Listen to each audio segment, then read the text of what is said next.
peace plan, this ceasefire and deal. At the Knesset a day ago now, President Trump thanked Steve Witkoff and his son-in-law, Jared Kushner, for helping bring it together. How did essentially three real estate guys change the game in this region more than decades of State Department experts? Well, first of all, they did a great job. And I welcome the opportunity to work with Jared and Steve and Ron Dermer on our side. But it was a combination of two things. A combination of military pressure and diplomatic savvy, diplomatic pressure. Diplomatic pressure doesn't work without the military. It never works. So the IDF is closing in on Gaza City. Yeah. Well, we had a big debate on that. We had a debate, and I said, because we got through a combination of military pressure and diplomatic pressure, we got more than 200 hostages out back, 147 of them alive. But we still had those who are left. We had 20 live ones that were left and 28 that we're still trying to get back. And it was said, you're not going to get the live ones out. You're just not going to get them, the last ones, because Hamas will never give them up. That's their security belt. And I said, no, I think we will. But we need two things. One, we need to put really the knife to their throats by going into Gaza City. There was a big debate about that. And I said, it's going to work. But I also have to have my friend, Donald Trump, because I want him to put the diplomatic pressure and to fashion a deal which our teams worked on for quite some time, which would first get that out of the way. That is, not succumb to Hamas's conditions, dictates. So Hamas said, yeah, I'll give you the 20. Leave Gaza altogether. No disarmament, no demilitarization. And we had to get them to say, no, we're going to give you the 20. And the IDF, Israeli army, stays in Gaza. And we fashion a plan that will ultimately disarm them and demilitarize them. I believe that was possible. President Trump believed that was possible. We joined hands. Our teams worked brilliantly. And it worked. Mr. Trump says the war is over, but clearly the war is not over. The IDF is deployed to sections of Gaza still, and Hamas is still on the streets of Gaza. How can you say the war is over? Well, we agreed to give peace a chance. We agreed that we should, the conditions in his 20-point plan are very clear. It's not only that we get the hostages out without getting our military out, but that we would subsequently have both demilitarization and disarmament. They're not the same thing. First, Hamas has to give up its arms. And second, you want to make sure that there are no weapons factories inside Gaza. There's no smuggling of weapons into Gaza. That's demilitarization. We agreed that that's part of the plan. And we also agreed, okay, let's get the first part done. And now let's give a chance to do the second part peacefully, which is my hope. But if not, I think I heard the president speak tonight. He said, listen, they better do it, or, how can I speak for him? He said, all hell breaks loose, okay? Well, I hope it doesn't. I hope we can do this peacefully, and we're certainly ready to do so. As part of the ceasefire, there's a prisoner exchange, including some prisoners convicted of mass murder, terror here in Israel, and many will remember that the architect of October 7th was himself formerly a prisoner released in a previous exchange, Yahya Sinwar. Yeah. Are you going to regret this decision? Well, I always thought that there's an enormous price to pay for the commitment that Israel has to bring our hostages or captives held by the enemy. And it's very painful. It's painful because there are families who lost their loved ones to some of these murderers who are released. It's true that the worst ones among them we didn't release, but that's small comfort. If your son or daughter was murdered by one of these people who were freed, that's very painful. I don't deny that. But there's a larger question, and that is, I think, the ability to get our hostages out and to be in a position that if Hamas doesn't follow the next stages of the deal, then we are in a much better position to get it to do it without these 20 young boys that I just saw, some of them, 5 of them, that they're not there with their head on the chopping block. You just mentioned how closely you're working with Donald Trump on this. How to escape the heat if you don't have an air conditioner. It's Digs at you, as he often does with people during his speech at the Knesset.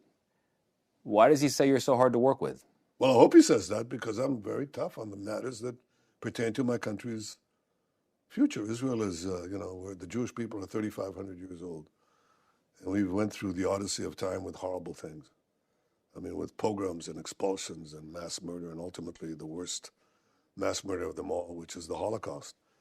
And when we reestablished the Jewish state and the Israel Defense Force, we said never again. We're not going to have our head on the chopping block again. We will resist this, and we did. And I think that sometimes it's the responsibility, not sometimes, it is always the responsibility of the leader of the Jewish state to make sure that the Jewish state is never imperiled with its very existence. That's why I did the things I did, including the historic action against Iran that threatened to annihilate us, throw atomic bombs at us. So, when I believe that what I'm asked to do is fine, I say yes. And when I think I have to say no, I say it. And that's my job. My job is to protect the Jewish state and assure the future of the Jewish people. And that means assuring the future of the state of Israel. This next phase of the ceasefire negotiations, the peace plan, everything about the future of Gaza is on the table. Right. Disarmament, demilitarization, de-radicalization, and the government of Gaza. I'm confused. Who is going to govern Gaza? The only names mentioned are Donald Trump and Tony Blair. Is Tony Blair going to be the president of Gaza? I doubt it, but I think that this is a transitional period, and we want to fashion, a governance that works, that is not made of people who are committed to our destruction. Because if we put them there, then we'll just repeat it again and again and again. And we don't want to have the October 7th massacre repeated. But I think the brilliance of this plan is that first it got out the hostages that nobody believed we'd get them out, except perhaps Donald and me. I mean, we really believed it, and I think it worked. Our cooperation worked, and the incredible sacrifice and courage of our soldiers on the one side, and the brilliance of the negotiating teams on the other side combined, and they did it. So, and the next phase, the important thing is to establish the principles. And now we create the structures to do it. Can I tell you that it's finished, that it's done, that everything is settled? No. We're going to go through this now. But I think we go at it in a much better position. Let's try to detail what it means to go at it. How do you de-radicalize the population in Gaza that wants to fight? You've got thousands of young men who have just spent 2 years enduring brutal war or fighting in this brutal war, and on the back of that, generations of struggle. How do you possibly... You see that building the size of several football fields? First of all, we've seen de-radicalization, not only in Germany, they were subject to Hitlerian propaganda, Nazi propaganda. You saw it in Japan. I mean, generations that were raised on fanatic propaganda, suicide bombers, really, kamikaze and so on. And they were de-radicalized basically through the educational system. In this case, it'll be the educational system and the mosque. But we also see it in the Middle East, certainly in the Gulf states, where there's been considerable de-radicalizations. So first of all, it's possible. But I think that you have to understand that Gaza is not uniform. The thing that amazes me is that right now, there's an internal battle in Gaza, and it's not with between Israelis and Palestinians. It's between Palestinians and Palestinians. I mean, there are Gazans who are fighting Hamas and are saying, we don't want this anymore. You are tyrannizing us. You're executing our people. You don't allow for any dissent, and you've brought misery and horrific misery on us, and they want to fight them. So it's not as if you have this uniform support for Hamas. A lot of people in Gaza, oppose Hamas, and a lot of people in Gaza now know that Hamas has brought catastrophic consequences to them because of its fanaticism. So I think there's a possibility here. There's a fertile ground to begin to change this. Will it be easy? No. Yeah. But I think the most important thing, I'm going to tell you something that people don't understand. The most important thing in destroying fanaticism is to destroy a certain hope, the hope that the fanaticism will achieve its results. When people know Israel is here to stay, you're not going to destroy the Jewish state. Israel is too strong. That prepares the ground for a change of heart. It's not sufficient, but it's a necessary condition that I think has been achieved in this action. We have to talk about Sharm el-Sheikh. 20 world leaders gather to sign a declaration of peace and continue the momentum. You say you're committed. You were invited. You're not there. Why? Well, I wanted to go very much, and I appreciate very much the invitation of President Sisi. And also Egypt's help in mediation. The mediators were important. I think that we have to give them credit where credit is due. Even though I think that the sacrifice and courage of our brave soldiers was indispensable, and nothing could have happened without it. But why not be there? I wanted to be there. The problem was as President Trump said, we had long speeches. Yeah, they were. We were all there. But it's not only the speeches, the schedule ran bad. And we entered the Jewish holiday. And during the Jewish holiday, the prime minister of the Jewish state does not travel. And that's why. But I wanted very much to go there. In fact, I said, could we arrange it? Because I wanted to be there. And we just couldn't make it. But I'll tell you something. I think that we have our stark opportunity. Mm-hmm. Because I think many of our neighbors recognize that there's been a sea change. Because of the war, it's not only Hamas, it's Iran. This war is not specifically with Hamas, it's with the Iran terror axis of which Hamas was a part. And we dealt a crushing blow to that axis. Otherwise, we wouldn't see the changes that we're seeing in the Arab states. They understand, again, the permanence of Israel, the strength of Israel. And that's how you make peace with the strong, not with the weak. But I look forward to having peace with not only with the broadening of the Abraham Accords inside the Middle East with other Arab countries, but with Islamic countries, big Islamic countries outside Israel. And I think that's possible. We have to understand there's a pivot here. And I recognize that pivot. And I extended my hand yesterday in the Knesset to anyone who wants peace with us is going to get it. Let's talk about the broader world. There was a poll that came out recently in America finding that just 14% of Americans under 30, so young people in America, Great Britain and Ireland, 20 days. Israel and with the Israeli people. That is a very small percentage. You are losing young people across the political spectrum in America and across the world. Is there a fix for that? I think so. I think the first fix is to finish the war as speedily as possible, something that I have sought to do against all these contrarian propaganda. Of course I want to end the war. Who wants it to continue? I've been to war myself. I've been in battles. I was wounded in battle against terrorists, hijackers. My brother died leading the historic rescue at Entebbe for the release of hostages. I'm aware. When I was 18 in the army, a fellow soldier died in my arms. I've seen my mother and father grieve. I've seen the parents in Israel grieve. You have to be crazy to want wars to prolong. So first you want to end them. End the war speedily, because in the TikTok age and in the television age, going on for, letting wars go on too long is going to cost you precisely what it costs you.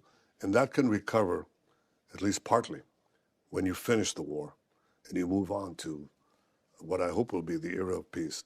I think there's another thing. I mean, there's a real battle on the social media. It's a big battle. It is. So it's a battle for truth, really, because of the lies that are foisted against us. And when you have a lot of investment in that, then it obviously does its damage. But I think we can recover. It's also a battle of messaging, of ideas. Mm-hmm. And there's a big idea that the world talks about and that America talks about, the two-state solution, something that you used to talk about, but not anymore. How come? When I talked about it, it wasn't the proposition that people give. They assume, okay, there are two sovereign states, and a sovereign state has, for example, military power. It can make covenants. It can make military pacts with, with anyone. That's not what I said. I said, and I explained it too, and people refused to listen to the explanation. I said, I don't care how you call it. The Palestinians should have all the powers in a peaceful day to govern themselves, but they can't have the powers to threaten our survival. And that means that the sovereign power of security in this tiny country, where where this Palestinian entity would be very close to our major cities, that sovereign power of security must remain with Israel. Because otherwise, the jihadists take over. Iran takes over immediately. And that's what happened every time we vacated territory. The most extreme fanatics came in. So, for example, the sovereign power of security, which is an element of sovereignty, that's not going to go to the other side. It's going to remain with us. And people said to me, but that's not a perfect state. And I said, you're right. But it's perfectly aligned with reality. So is that a reality you can imagine existing? Well, it's a reality that if you had Palestinian governance that stopped teaching their kids to destroy the state of Israel, to stop to teaching, pay for slay, you pay for murders. The more they murder Jews, the more you pay them. Stop educating them also that Israel has to be destroyed and so on, and they have to be suicide bombers. Obviously, if you have that and they educate them for peace, then I think you can have a different reality. But even under that reality, because as you say, this could take generations, Israel has to be in control of the military power to prevent our destruction. And that's what I believe. And that's when I said that. I said the way to talk about it is not to give it names, branding it. You can brand it any way you want. But the reality is, I don't want to govern the Palestinians in Ramallah. I don't want to govern them in Jenin. I don't want to govern them in in their towns. Let them govern themselves. But I do want to make sure that the most important things that protect Israel's security and of course, guarantee our protection against vile anti-Semitism and incitement for our destruction, those powers remain with us. I hear you. I have to ask you about something that's at the very center of criticism and hatred of Israel at times. The number one criticism of Israel is that you have been negligent with civilian life in Gaza. We hear numbers. They come from the Hamas-run health agencies. Do you have an estimate of the number of civilians killed, and how do you respond? Look, we think we eliminated about 20,000 Hamas terrorists, and we think that if you take away the people who die anyway from disease or old age, that by the way is computed in the civilian casualties. If you take that away, you take away the double counting and so on. The ratio is less than 2 to 1, which is unbelievable in urban conflict. I mean, it's not what you saw when NATO powers went into Iraq or went into Afghanistan. That's not the ratio that they had. They had a higher ratio. That's what the greatest scholars of military warfare, urban warfare, tell us. So Israel actually went to lengths that no modern army has done, like millions of text messages, phone calls to people, to Palestinians, hey, get out of harm's way. And Hamas does the opposite. They tell them, you don't leave, and if you leave, we shoot you. We shoot women, children, we shoot you in the legs. So you stay in the combat area so we can have military casualties. And under that situation, what Israel has done is amazing. But of course you won't hear that, because the minute you see a picture of one casualty, which is a tragedy, any civilian casualty is a tragedy. For us it's a tragedy, but for Hamas it's a strategy. So basically the world is taken completely, bought hook, line, and sinker, both false statistics of Hamas and also the false causality. The reason you have civilian casualties is because Hamas doesn't let them leave the combat zones, which we beg them to leave, including now in Gaza. Just one more question, because I know your night is long already. This AI tool will create a... Into the future. Someone in your cabinet recently told me Israel has been living with the sword for more than 100 years. Take me into the future. Paint me a picture of when this is over. What will it take for you to say it's done and we've won? Well, I think that for the foreseeable future, not only for Israel, but for the free world and for the civilized world, you have to maintain your ability to defend yourself, because freedom is not permanent, nor is it automatic. If you cannot defend free societies, they will be overtaken by authoritarian or totalitarian regimes. It's not, there's no other way. It sounds like 100 years with the sword is going to be another 100 years. No, I think the not. sword. I think not. I think, in fact, that I think that the way you purchase peace is through strength. And those who refuse to see that, you know, the Arab countries, many Arab countries were secretly telling us, we're so glad at what you're doing because you're basically cutting down the people who want to destroy us. And we are taking these steps to modernity in the Gulf states and elsewhere. But these barbarians want to take us back to the Middle Ages, early Middle Ages. So please complete the job because this will bring us an era of peace. Those who think that peace is bought only by positive intentions on one side, with the other side remaining armed and fanatic, they're wrong. I extended my hand to the Arab countries and Muslim countries who want peace with us. And I believe that because of the degradation that we degraded against Hamas, against Hezbollah, against Nasrallah, Def, Hania, and all these other mass murderers, against Iran, I think that is creating opportunities for peace that we haven't even imagined. And remember, I made peace with 4 Arab states, with President Trump, when everybody said it's not going to happen. Netanyahu doesn't want peace. I made 4 historic peace agreements in 2 months with people who had shown me that they really want peace with us. And I'm telling you now that we have an opportunity to broaden that peace. Following the chain of victories, it's not yet finished, but it's getting there. I hope it'll be there very soon and very peaceful. I think we have an opportunity to make peace with many, many more. And that will be, I think, the greatest gift we can bring the people of Israel, the people of the region, and the people of the world.